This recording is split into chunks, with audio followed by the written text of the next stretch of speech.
If you thought the Jong to Manchester United was over, it looks like it's not yet over until the deadline day of the transfer window. That is tomorrow on Thursday. That's the first story we are getting into this first episode of the day. Then Dest latest, Ten Hag calling him and telling him that, please, I want you at Manchester United, and United are already holding talks with a side which goes by names of Barcelona. Then we are talking Cristiano Ronaldo and obviously James Garner, who has been sold to a side which goes by names of Everton. And why am I happy about it?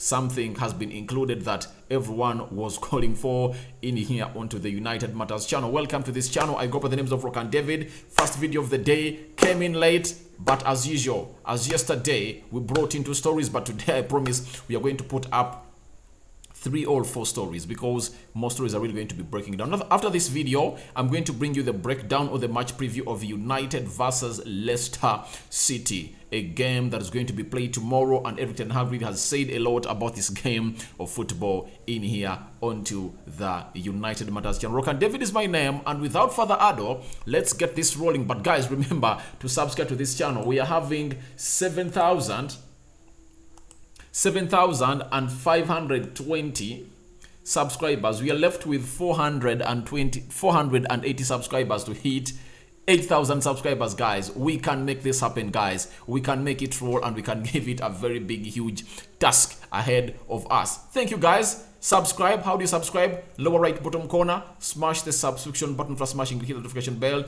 That will enable you get notified each and every time we upload a video or go live onto this channel, and that is United Matters channel.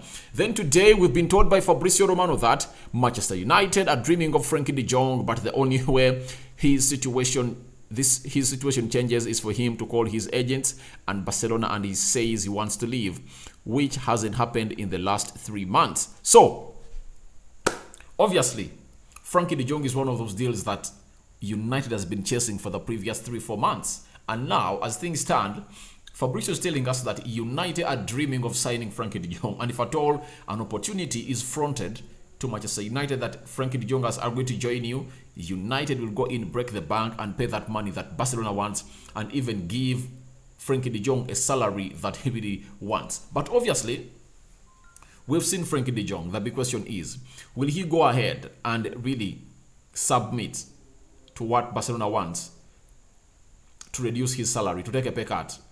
That's the big question, because it has been confirmed that he has told his agent to discuss with Barcelona to take a pay cut. That is something that looks ridiculous according to me. For the previous 3 months, Frankie de Jong and his agent, we are telling Barcelona we are not taking a pay cut. What has happened now that is forcing you to take a pay cut? Because there are teams like Chelsea. If at all you say that you don't want to come to Manchester United and you want to go and play in the Champions League, there are teams like Chelsea that have come in through to do the needful and and put in a bid for you that is so much good, and they're willing to pay 18 million euros per year. So that is something that is so much in dilemma for me. What does Frankie de Jong really want? Why did he keep us on tenterhooks all of the 3 months by not really letting us know that he's going to start Barcelona and is willing to take a pay cut? What has happened? Who has convinced him? What has been put on the table for him to really dance to the tunes of Barcelona? A player who was there with his agent and fell out with the board of Barcelona for not agreeing with the terms. So it's really challenging, but obviously he's in London. Xavi gave the players a 2-day off, and he came to London with Memphis Depay, and obviously things have started to go on well. And when he was on airport going to London, rumors were he's going to Chelsea. Then it was clarified that all the players of Barcelona had been given a 2-day off by the manager Xavi, and obviously he was trying to go on and try to do things. And I think the reason as to why he was given a day off was simple. It's because of the deadline day. They want to see which players to bring in and which players to relate out on the deadline day, that is tomorrow on the 1st of September. So United is still dreaming of signing Frankie de Jong, and today, even in the press conference, Ten Hag has said that the window is closed for United, but obviously if there happens to be a player that they want, obviously United is a big club, it can go in for him immediately. That's what Ten Hag has been saying about the deal of players. So that looks like there might be a small room for this deal to happen of Frankie de Jong, and that's why Fabrizio is telling you that United is dreaming of Frankie de Jong. If at all Frankie de Jong admits that he wants to come to Manchester United, obviously United will cough out the money that Barcelona wants and the player will come to Old Trafford. So Frankie de Jong is still on, according to what we are reading right about now. Then we've been told by Telegraph Dhaka, he's known as James Dhaka. He's a United correspondent for the Telegraph. He has told us that Ten Hag would like to add a right back before the deadline day. Dest is currently considering a loan offer from Villarreal. So it looks like Villarreal is coming in to take Sergiño Dest. But as Villarreal was really trying to go in and really hijack the deal, we've been told that Manchester United have held exploratory talks with Barcelona about signing right back Sergiño Dest on a season-long loan.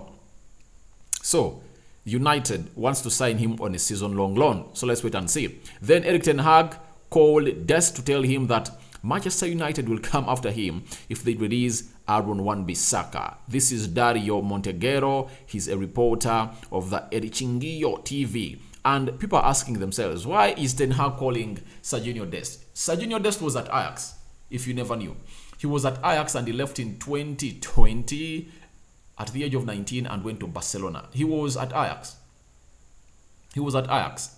And it's Erik ten Hag that sold him to Barcelona. He knows his capabilities. He knows him very well. And this cements everything that is all about Erik ten Hag bringing in players that he has always been knowing. Because the list that the board gave him, he rubbished it and said, no, we are not going in for these players. No way we go in for these players. But obviously, let's go in for players that we know in here on the channel, which goes by names of United Matters channel. And he said that Aaron Wan-Bissaka leaving, then it will pave way for Sergiño Dest. And obviously, that's the criteria. That is something I don't believe. I don't believe that. I'd rather bring in Sergiño Dest on loan than I put Aaron Wan-Bissaka and tell him, please, you are not part of my plans. Tell the board, be serious, that Aaron Wan-Bissaka is not part of my plans. I want Sergiño Dest. Get me Sergiño Dest. After getting him in, Aaron Wan-Bissaka, you loan him or what, but I don't want him here because he's going to destabilize my team. You get? Aaron Wan-Bissaka is typically not part of the plans of Erik ten Hag, but the board is trying to play hardball in the foot. It's the very first time I'm seeing a board trying to protect a player who is really not decent.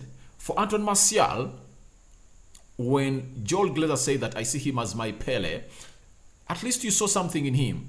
You saw glimpses of a player who is really going to be great, and each and every time he has a very good spell apart from his injuries, come in and shows in what he's got. But for Aaron Wan-Bissaka, why do you get hold of him at Manchester United, yet there is nothing special about him? I've told people that I'd rather play Brandon Williams ahead of Aaron Wan-Bissaka. Even I can shift Anthony Elanga to play as a right back. I can even shift Lindelof to play on the right side. That's it.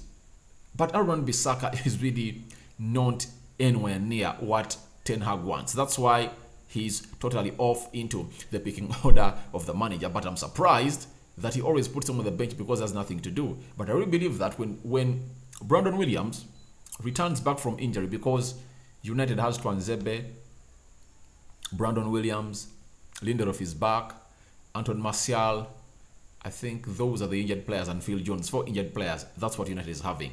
But when Brandon Williams returns, I really believe that he's going to be playing onto that right back position. That's it. He's going to deputize Diego Dello. Then we've been told by Jens Henschrag, he's really a very good guy as far as United is concerned. He's telling us that Sergiño Dest has been informed by Erik ten Hag that it is not possible to sign him during this summer transfer window because Aaron Wan-Bissaka is staying at Manchester United. All right. So let's wait and see tomorrow, because I know lots of things are really going to happen in through. You never know. West Ham can go in and really close in and really gives in United money that United really deserves, and he will be moved to a side which goes by the names of West Ham, because West Ham is interested in Aaron Wan-Bissaka and Crystal Palace. But Crystal Palace is interested in a loan, and obviously a team which goes by the names of West Ham wants a permanent deal to buy him permanently. And let's wait and see how this is going to go on and Makua all elevate to which level in here onto the United Matters channel. And you know, we are going to be here to present to you what this is all about. Then we've been told by The Athletic that Erik ten Hag has challenged Cristiano Ronaldo to thrive under his leadership. Ten Hag has made the case reportedly to Ronaldo that he can have a substantial role to play in his squad this season. This is something that Ten Hag has been saying game in, game out, day in, day night, that Ronaldo is part of my plan. But we saw him benching him against his team, which goes by the names of Southampton and Liverpool. And we thought that benching him against Liverpool was really a very good move, because he thought that he has not yet, because that game of Liverpool, the game plan was to run after every Liverpool player, because we never had much of the ball. That's why we had a possession of 30% and Liverpool had 70%. And obviously that called for us to go in and really make good movements in the field. But Ronaldo couldn't make those runs, and that's why he came in through in the 85th minute of the game, and he played only 5 minutes plus the 4 added minutes at that time. After that, the game of Southampton was next. We thought he was going to start, but because rumors were everywhere that Napoli is in for the player, he didn't start. Now that we know that Ronaldo is going to stay, as Erik ten Hag is really confirming to us, because we've not seen any serious story coming in through linking Ronaldo out of Manchester United, then I really believe that he has to start him again against Leicester. I really believe that. He's going to start him against Leicester. And now, if he doesn't start him against Leicester, obviously, we won't come here to really let you know what it's all about, but we refer to this story that Ten Hag told Ronaldo, challenge me to thrive under his leadership, under my leadership at Manchester United. And it shows you how much power Ten Hag has been given at the club. You see, Harry Maguire looks to have been benched for how many games? They never played against Liverpool, they never played against Southampton, and let me tell you this, he can't risk to bring Harry Maguire into that central defense. For Luke Shaw, I know they can really give him a game tomorrow and Malacia can be given a rest. That's what I really believe can happen for Luke Shaw. But for Harry Maguire, no way he comes into the team. And Harry Maguire's chances of starting at Manchester United are really slim, because the return of Victor Lindelof is really giving the manager a lot of headache. Trust me, Harry Maguire can't start ahead of Victor Lindelof, because at least Lindelof is far much better than Harry Maguire, and pace-wise, he can play alongside Lisandro Martinez and Rafael Varane, according to me. So let's wait and see what the manager is having in for you. But obviously, the UEFA Europa League is coming in through next week. They might start against is it Real Sociedad in Spain. I think they'll go there and play well for United, because Ten Hag will need to do a very huge rotation into his team. So Ronaldo has been challenged by Erik ten Hag, and obviously let's wait and see what's going to happen between Ronaldo and the man who goes by the names of Erik ten Hag, because Erik ten Hag is a man of his word. He wants Ronaldo to get back to full fitness. He rates him highly. He knows that he has goals in his legs for United. But what I'm really believing, all thinking, all going in my mind is simple. I really believe that why Ten Hag is not hurrying to put in Ronaldo is simple. Ronaldo acts well when a team has majority of the possession. Now, he wants to first get Casemiro into the team, Anthony into the team, and then he will start him, because you know that creativity is going to be there. But he doesn't want to put in Ronaldo in this game of football when we are almost going to run around and we're not going to create chances for him. So that's what we believe Ten Hag is all about. And I know when the team really gets to the levels of where Ten Hag wants them to be, Ronaldo will get multiple chances to play, because even when he plays in 30 minutes, Ronaldo will be sure that I'll go in and bang in those goals. That's it. So Ten Hag has challenged him, go in and prove to me that you can thrive under my structure. And obviously Ronaldo is trying to really get back to full fitness, as a manager is really telling us that is Erik ten Hag. Then lastly, we're having a story of this guy, James Garner, coming in from Fabrizio Romano. He has told us that James Garner's medical already completed, terms now fully agreed with the player, and £15 million fee confirmed with buyback clause for United. James will sign as a new Everton player in the next minutes. 5-year deal valid until 2027. This is something that I really got to know about and really told you, I think like 4 days back, that if United are selling James Garner below 20 million pounds, that means there must be a sell back clause. If at all they are selling him completely without a buyback clause, then it would have been something different altogether. It would have been at a level of United selling him at 30 million pounds. But because they want him back and they really believe that he's a prospect, they have included that. Great. One, we look at the midfield of Manchester United: Casemiro, Eriksson, Danny Van Beek, Bruno Fernandes, Scott McTominay, and how Erik ten Hag has fallen in love with him. Obviously, you'll know that this guy couldn't get anywhere into the starting 11 of Erik ten Hag. And what the problem was, he got injured on the first day of the preseason. If he played that game of Liverpool, he played against Melbourne, and he played against Crystal Palace, obviously, he would have really gotten a lot of playing time and a lot of playing time to convince the manager that, oh, I'm really having some good things in me. But obviously, his minerals were only showcased in 2 games. The game against Aston Villa, which was already crappy because Aston Villa was everywhere upon us, and the game of Roy Volcano, where the manager had already made up his decision to bring in another midfielder. But if at all James Garner played those games, he would have shown something different to the manager. But it's not too late. He's playing in the Premier League. He's going to be at Everton, and he's going to be watching on him. And you never know, if we really thrive, if he really thrives, United will go in, because anytime they want him, that's why they put there what we call a buyback clause, that anytime we want him, we are going to get him back to our club. That's why they've gone ahead to put in a buyback clause, that is the team which goes by names of Manchester United, at the side which goes by names of Everton. Ten Hag coming in through to, I'm trying to put on something here. So Ten Hag is 100% okay, and they have put in a buyback clause. That is what I wanted, that putting in a buyback clause is really great. You get, for a player who goes by the names of James Garner, and I know he's going to play very well at Everton, because Everton is struggling in that midfield area. With the likes of Alan away, I think James Garner can go and put in a shift. Let me wait to see whether he's going to play on the weekend, and I'll be eager to wait him, because I love him. I love James Garner. I love James Garner. All of us had something different. We had different thoughts about James Garner, that maybe he will impress Erik ten Hag, but obviously you'll know what is at stake.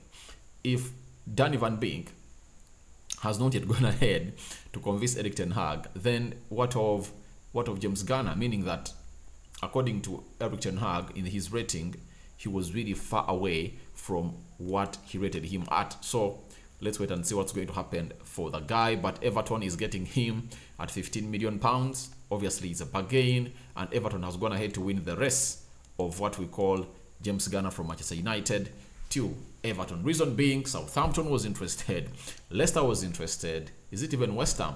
Close to 3 or 4 more teams were interested in him, and obviously it couldn't go that side. Someone asked me, why didn't he go back to Nottingham Forest, where he had really thrived a lot for the previous 2 seasons in the Championship, and the manager had a lot of confidence in him? Reason is simple.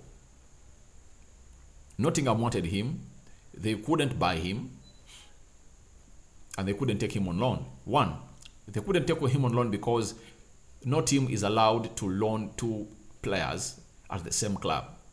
That's it. Secondly, United took long to make a decision of selling James Garner, and Nottingham went in and brought in different players at the side which goes by names of Nottingham Forest. They've bought in 18 players. So they have no budget to spend on James Garner, however cheap he is, but obviously that chance went out after United loaned Dean Henderson to Nottingham Forest. That's it. Then just in, Samuel Lucas, United correspondent for the Manchester Evening News, also does that Manchester United have also inserted a sell-on clause for James Garner in there for you. A sell-on, meaning that when they sell him from Everton to another club, there is a percentage United is supposed to get on the player, because they believe he's going to be one of the biggest players in the future of English football. Thank you guys for watching in. Your reactions to United dreaming of signing the Jong, Serginho Dest latest, and Cristiano Ronaldo challenged by Erik ten Hag to really thrive under his structure, and obviously a player who goes by the names of James Garner out of Manchester United, as many are really planning to get loans for him, has been sold permanently. Amad Diallo, Sunderland want to sign him in there for you, something I really believe that is so much great.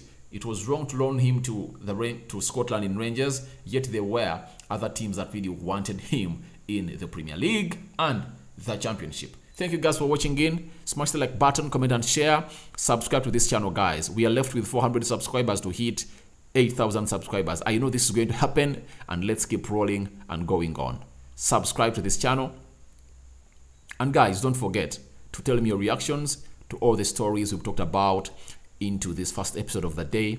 We are coming back with the match preview: United versus Leicester City away at King Power Stadium. May the Almighty God protect you abundantly. Rock and David is my name, and obviously United Matters channel is what you are watching in.